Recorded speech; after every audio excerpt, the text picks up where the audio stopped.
Last class, you have learned formation of frozen seeds, germination of seeds, and different types of germination. In this class, we will see sexual reproduction in animals. Let's see the sexual reproduction in animals.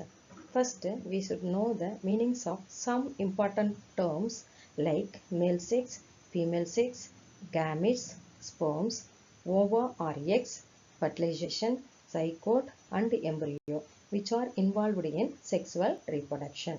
We will see one by one. First is male and female. Our father is a male and our mother is a female. We can also say that our father has male sex and mother has female sex. Now, our father is a man and our mother is a woman. This means a man is male whereas a woman is female.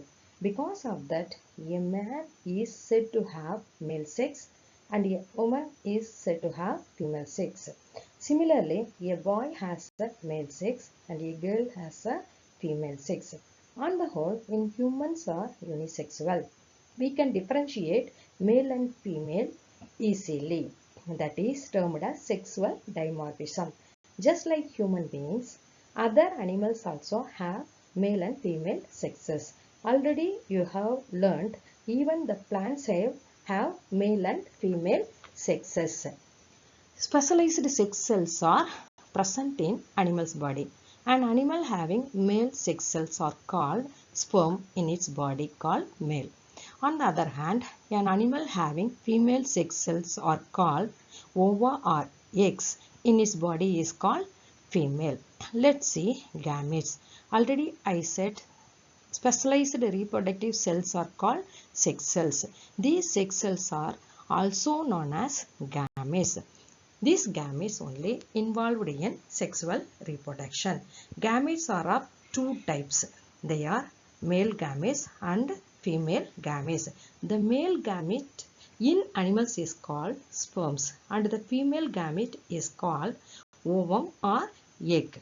Both sperms and eggs are extremely small cells.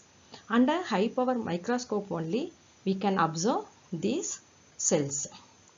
Let's see the structure of a sperm. A sperm is about 0.05 millimeter long. A sperm consists of a head, neck, a middle piece and a tail. The whole body of a sperm is covered by a plasma membrane. Head has an elongated haploid nucleus. The anterior portion of the head is covered by a cap-like structure called acrosome. The acrosome is filled with enzyme. This enzyme helps to break down the wall of the ovum during fertilization. Then, neck contains two centrioles. One is necessary for first cleavage division of zygote. The other one is give rise to axial filament of tail. Next is middle piece. It has many mitochondria which produce energy for sperm motility. Last part of the sperm is tail.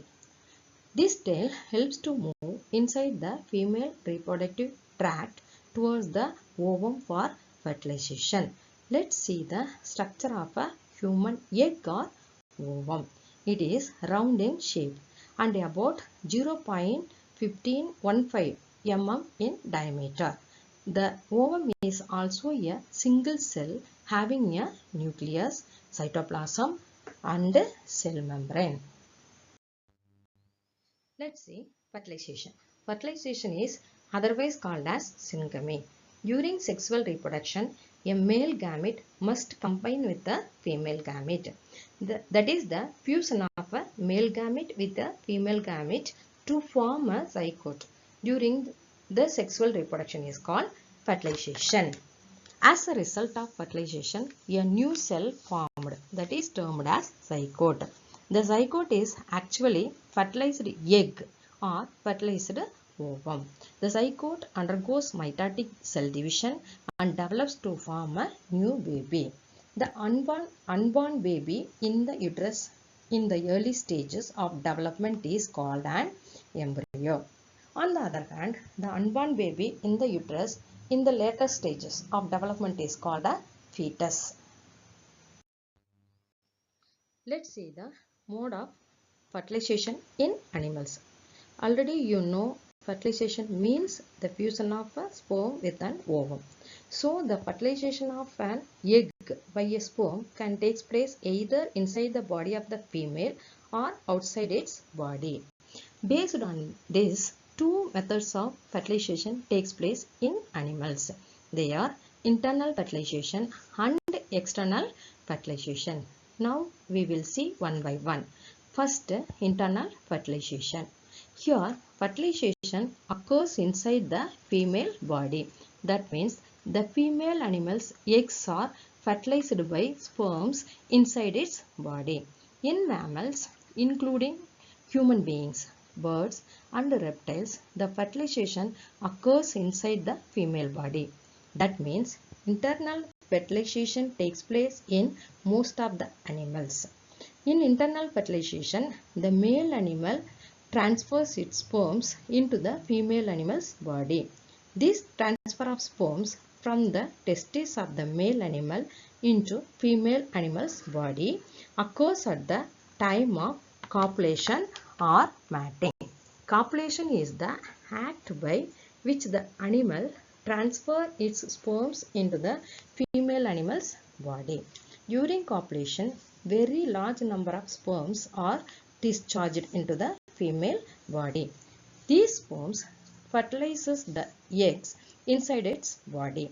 Next, we will see external fertilization. It means fertilization occurs outside the female's body. In this, female animal's eggs are fertilized by sperms outside its body. In amphibians and fishes, the fertilization of eggs occurs outside the female animal's body.